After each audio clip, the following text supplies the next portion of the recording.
Shalom semuanya, selamat pagi. Hari ini kita akan belajar dari 2 Raja-Raja 23. 2 Raja-Raja 23. Sesudah itu raja menyuruh orang mengumpulkan semua tua-tua Yehuda dan Yerusalem. Kemudian pergilah raja ke rumah Tuhan dan bersama-sama dia semua orang Yehuda dan semua penduduk Yerusalem, para imam, para nabi, dan seluruh orang awam, dari yang kecil sampai yang besar. Dengan didengar mereka, ia membacakan segala perkataan dari kitab perjanjian yang ditemukan di rumah Tuhan itu. Sesudah itu berdirilah raja dekat tiang dan diadakannya perjanjian di hadapan Tuhan untuk hidup dengan mengikuti Tuhan dan tetap menuruti perintah-perintahnya, peraturan-peraturannya, dan ketetapan-ketetapannya dengan segenap hati dan dengan segenap jiwa, dan untuk menepati perkataan perjanjian yang tertulis dalam kitab itu. Dan seluruh rakyat turut mendukung perjanjian itu. Raja memberi perintah kepada imam besar Hilkia dan kepada para imam tingkat 2 dan kepada para penjaga pintu untuk mengeluarkan dari bait Tuhan segala perkakas yang telah dibuat untuk Baal dan Asyerah dan untuk segala tentara langit. Lalu dibakarnyalah semuanya itu di luar kota Yerusalem di padang-padang Kidron dan diangkutnyalah apinya ke Betel. Ia memberhentikan para imam dewa asing yang telah diangkat oleh raja-raja Yehuda untuk membakar korban di bukit pengorbanan di kota-kota Yehuda dan di sekitar Yerusalem. Juga orang-orang yang membakar korban untuk Baal, untuk dewa matahari, untuk dewa bulan, untuk rasi-rasi bintang, dan untuk segenap tentara langit. Dibawanyalah tiang-tiang berhala dari rumah Tuhan ke luar kota Yerusalem, ke sungai Kidron, lalu dibakarnya di situ dan ditumbuknya halus-halus menjadi abu. Kemudian dicampakkannya abunya ke atas kuburan rakyat jelata. Ia merobohkan petak-petak pelacuran bakti yang ada di rumah Tuhan, tempat orang-orang perempuan bertenun sarung untuk Asyera. Disuruhnyalah datang semua imam dari kota-kota Yehuda, lalu ia menajiskan bukit-bukit pengorbanan, tempat para imam itu membakar korban, dari Geba sampai Berseba. Dirobohkannya pula bukit-bukit pengorbanan di pintu-pintu gerbang yang ada dekat lubang pintu gerbang Yosua, penguasa kota itu, yang ada pada sebelah kiri kalau orang memasuki pintu gerbang kota itu. Tetapi para imam bukit-bukit pengorbanan itu tidak boleh naik ke Mizpah Tuhan di Yerusalem. Hanya mereka boleh memakan roti yang tidak beragi di tengah-tengah saudara-saudara mereka. Ia menajiskan juga Tofet yang ada di lembah Ben Hinnom, supaya jangan orang mempersembahkan anak-anaknya sebagai korban dalam api untuk dewa Molok. Dibuangnyalah kuda-kuda yang ditaruh oleh raja-raja Yehuda untuk dewa matahari di pintu masuk ke rumah Tuhan, dekat bilik Natan Meleh, pegawai istana yang tinggal di gedung samping. Juga kereta-kereta dewa matahari dibakarnya dengan api. Mezbah-mezbah yang ada di atas sotoh, tempat peranginan Ahaz, yang dibuat oleh raja-raja Yehuda, dan mezbah-mezbah yang dibuat Manasye di kedua pelataran rumah Tuhan, dirobohkan oleh raja dan diremukkan di sana, lalu dicampakkannya abunya ke sungai Kidron. Bukit-bukit pengorbanan yang ada di sebelah timur Yerusalem, di sebelah selatan bukit kebusukan, dan yang didirikan oleh Salomo Raja Israel untuk Asitoret, dewa kejijikan sembahan orang Sidon, dan untuk Kamos, dewa kejijikan sembahan Moab, dan untuk Milkom, dewa kekejian sembahan orang Amon, dinajiskan oleh raja. Ia memecahkan tugu-tugu berhala dan menebang tiang-tiang berhala. Lalu ditimbuninya tempat-tempat itu penuh dengan tulang-tulang manusia. Juga mezbah yang ada di Betel, bukit pengorbanan yang dibuat oleh Yerobeam bin Nebat, yang mengakibatkan orang Israel berdosa. Mezbah dan bukit pengorbanan itu pun dirobohkannya dan batu-batunya dipecahkannya. Lalu ditumbuknya halus-halus menjadi abu dan dibakarnyalah tiang berhala. Dan ketika Yosia berpaling, dilihatnya kuburan-kuburan yang ada di gunung di sana, lalu menyuruh orang mengambil tulang-tulang dari kuburan-kuburan itu, membakarnya di atas mezbah dan menajiskannya, sesuai dengan firman Tuhan yang telah disuruhkan oleh Nabi Allah yang telah menyerukan hal-hal ini. Ia berkata, "Apakah tanda keramat yang kulihat ini?"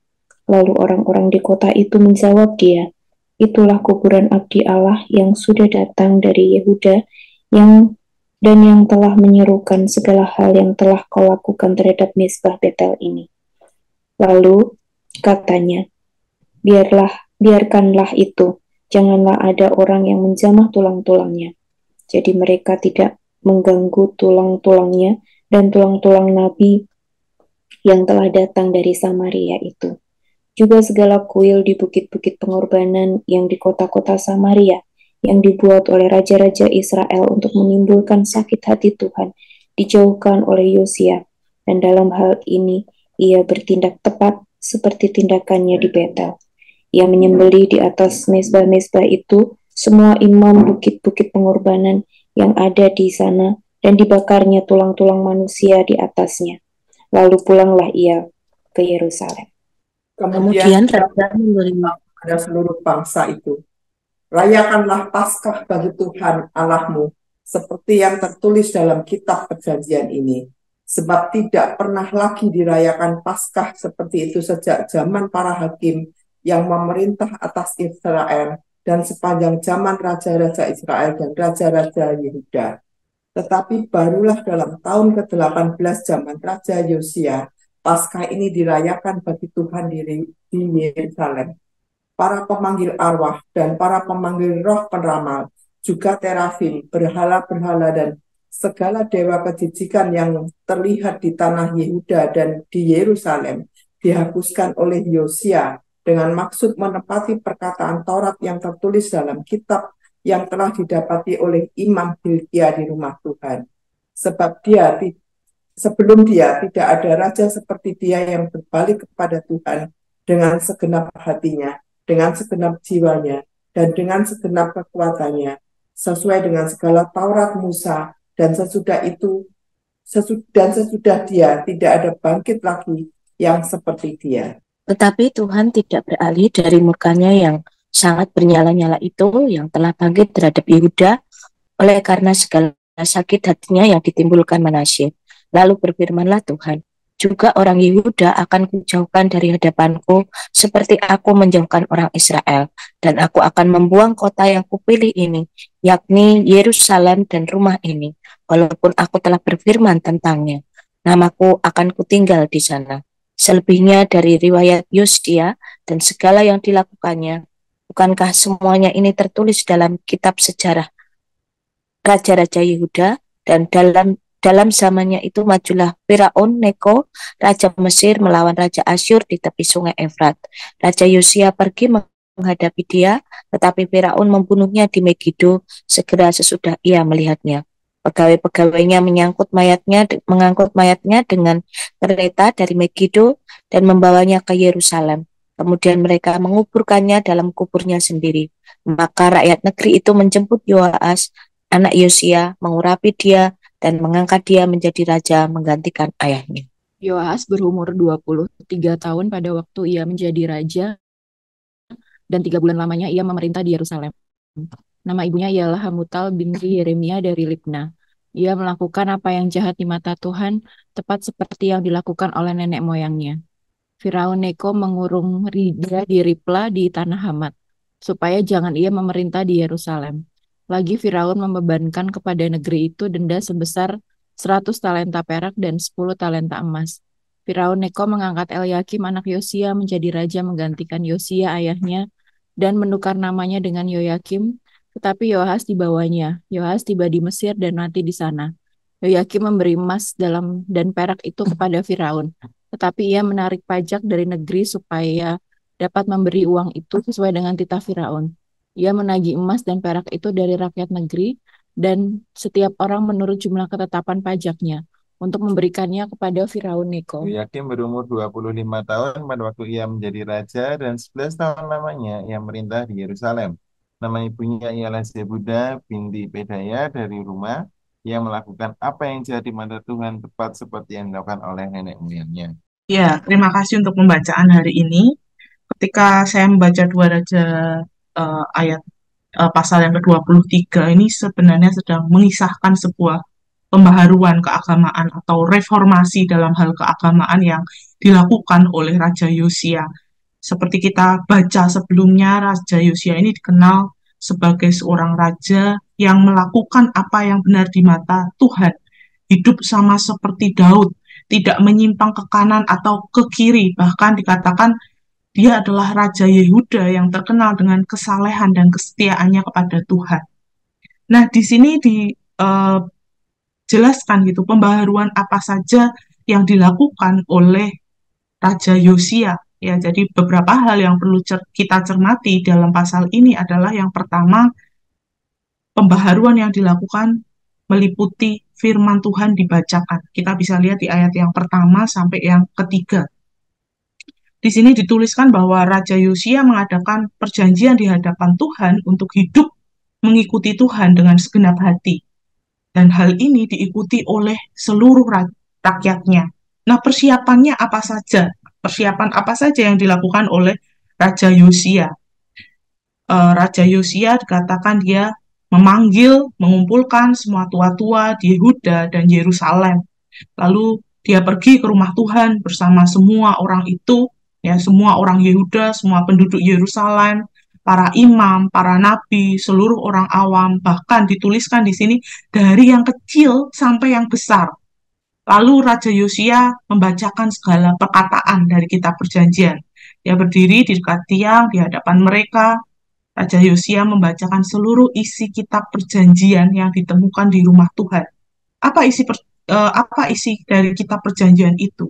Yaitu perjanjian untuk mengikuti Allah, menuruti perintah-perintahnya, peraturannya, ketetapannya dengan segenap hati, segenap jiwa. Nah, rupanya seluruh rakyat ikut berpartisipasi gitu, mendukung perjanjian tersebut. Lalu hal kedua adalah ketika saya membaca ini, saya menemukan bahwa Raja Yosia menyingkirkan semua yang tidak berkenan di mata Tuhan. Itu dimulai dari ayat yang keempat sampai ke 20. Ya. Di sini terlihat sebuah gambaran mengenai pembaharuan yang sangat hebat yang belum pernah ditemui dalam sejarah Raja Yehuda. Rupanya Raja Yosia memberantas semua kekejian, penyembahan berhala, dan memperbaharui Yehuda dengan dasar yang baik.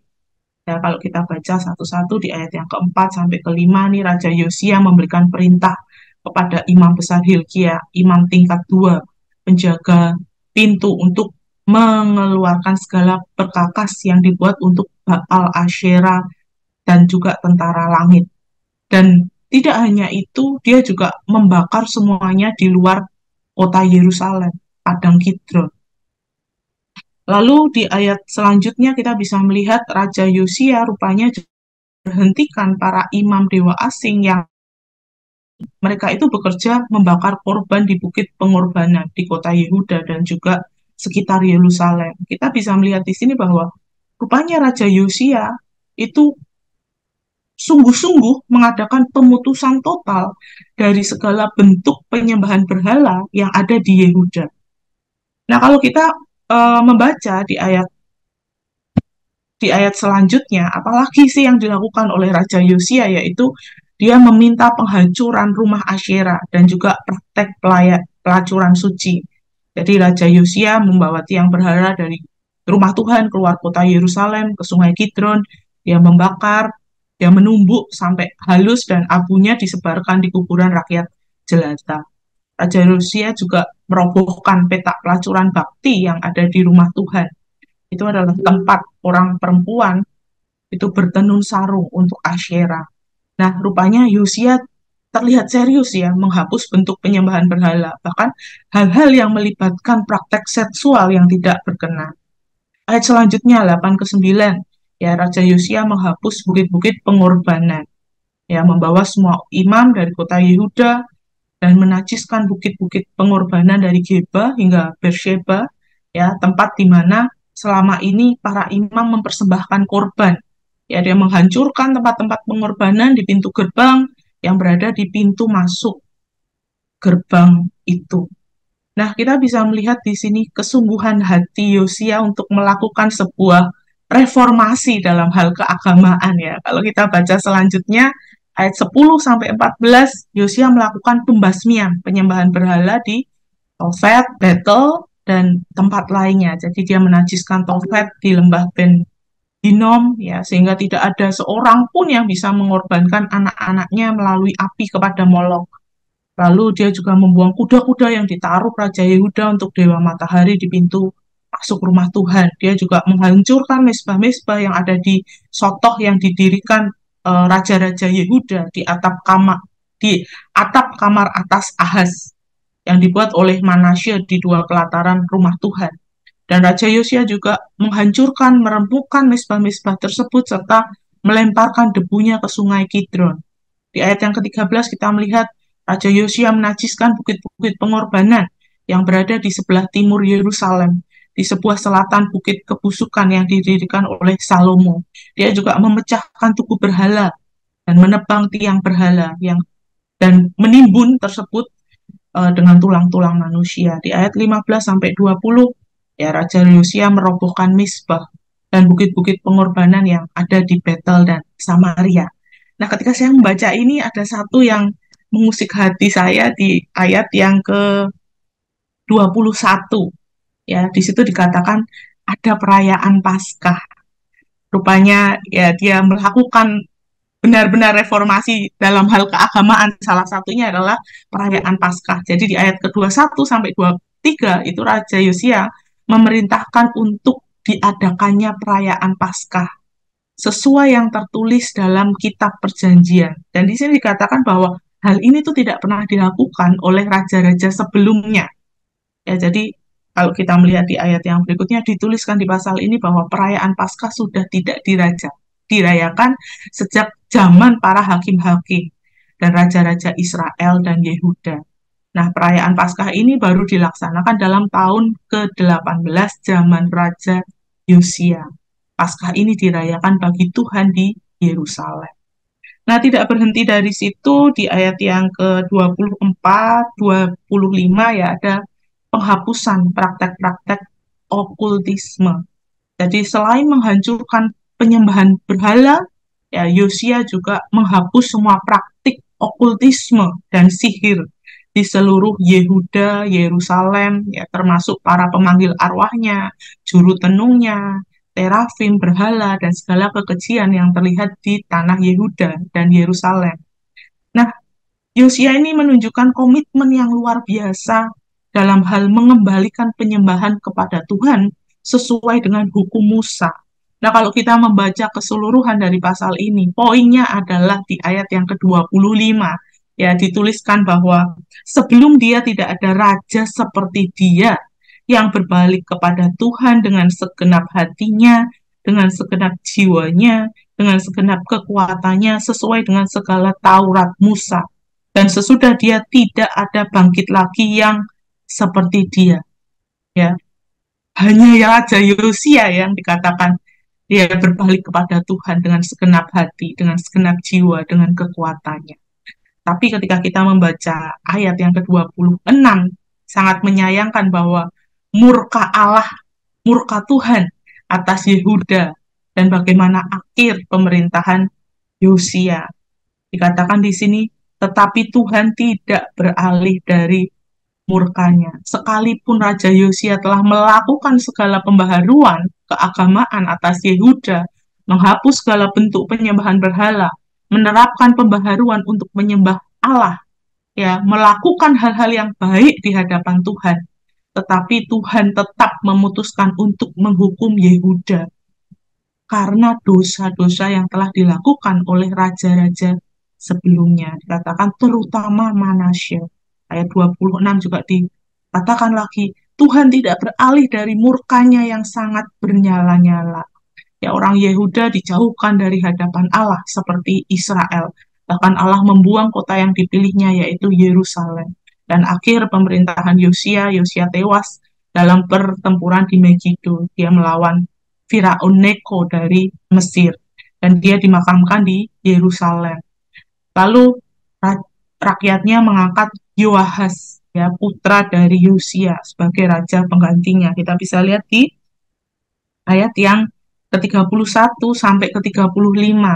Yoahaz adalah putra Yosia. Dia berumur 23 tahun waktu dia menjadi seorang raja dan hanya memerintah selama 3 bulan di Yerusalem. Bagaimana karakternya sangat berbeda dengan ayahnya.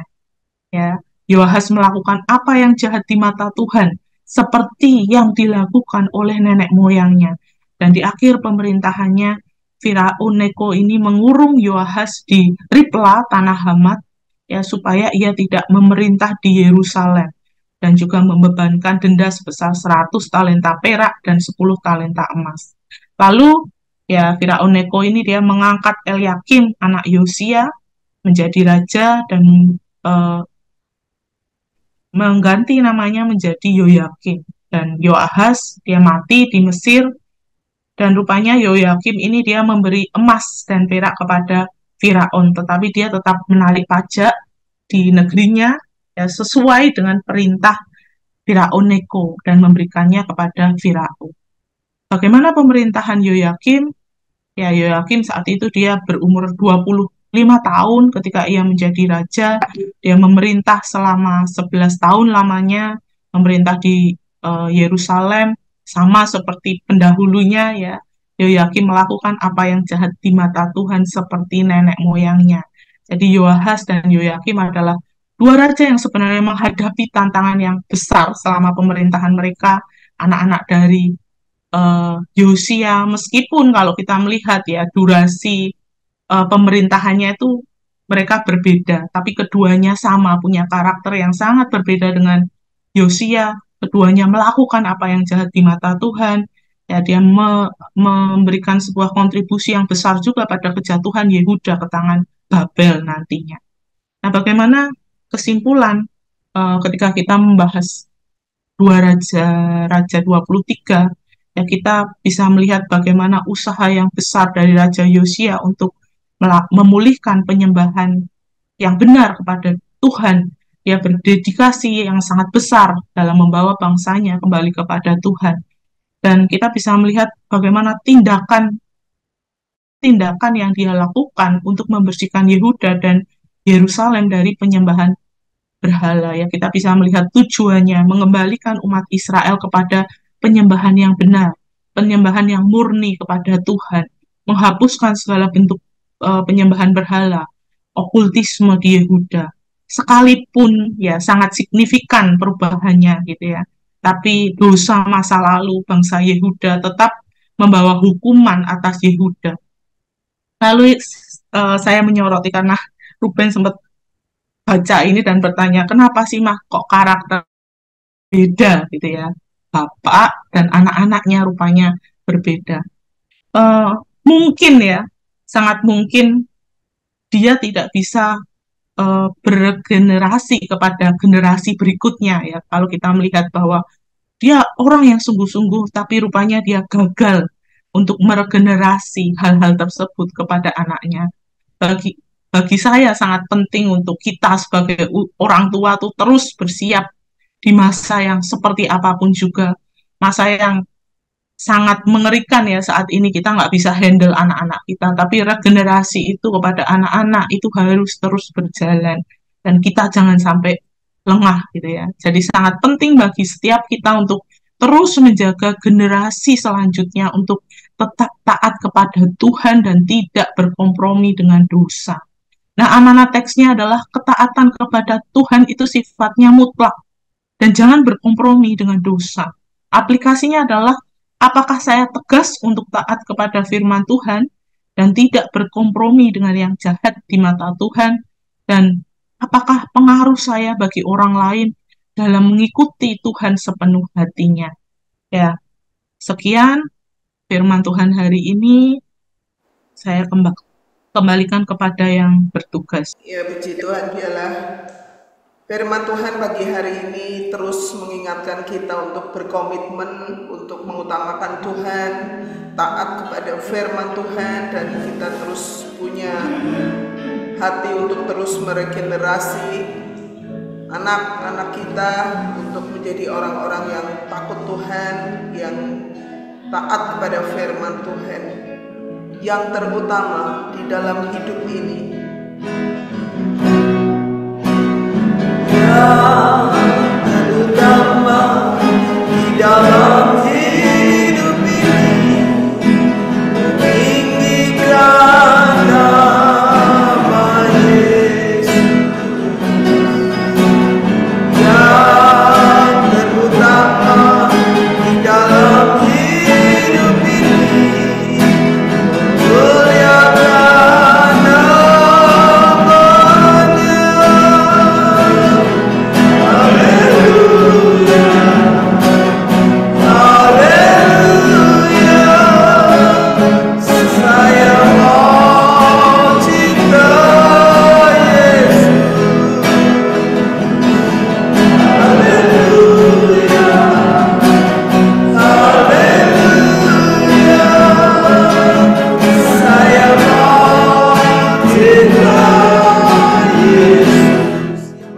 pada saat ini berkomitmen kepada Tuhan untuk kita membawa seluruh anggota keluarga kita untuk tetap teguh, tidak kompromi dengan kejahatan, dan kita mau supaya terjadi reformasi rohani dalam kehidupan kita dan keluarga kita, supaya revival terjadi, pemulihan terjadi, dan Tuhan berkenan untuk kita bersama dengan keluarga kita menjadi orang-orang yang taat, yang takut kepada Tuhan, menjadi saksi Kristus yang benar. Mari kita bersama berdoa. Bapa di surga, aku bersyukur kepada Tuhan. Firman Tuhan mengingatkan untuk terus-menerus mengingat kepada tugas tanggung jawab saya sebagai bagian dari keluarga Tuhan. Kami berdoa supaya Tuhan melawat kami pribadi lepas pribadi, keluarga lepas keluarga, untuk kembali kami Tuhan merendahkan diri di hadapan Tuhan, meminta belas kasihan Tuhan, supaya kami boleh menjadi orang dan keluarga yang berkenan di hadapan Tuhan. Kami berdoa untuk seisi rumah tangga kami, untuk anak-anak kami, untuk menantu, untuk cucu, bahkan untuk komunitas kami Tuhan di Gamaliel, supaya Tuhan berkenan, supaya kami mau Tuhan hidup berkenan di hadapan Tuhan.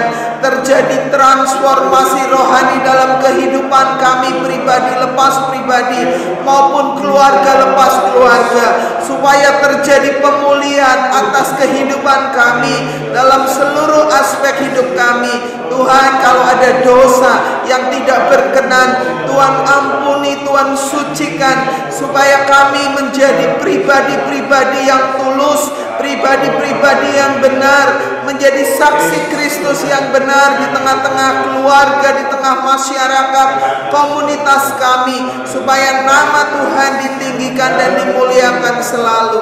Terima kasih Tuhan, di dalam nama Yesus kami berdoa, kami mengucap syukur.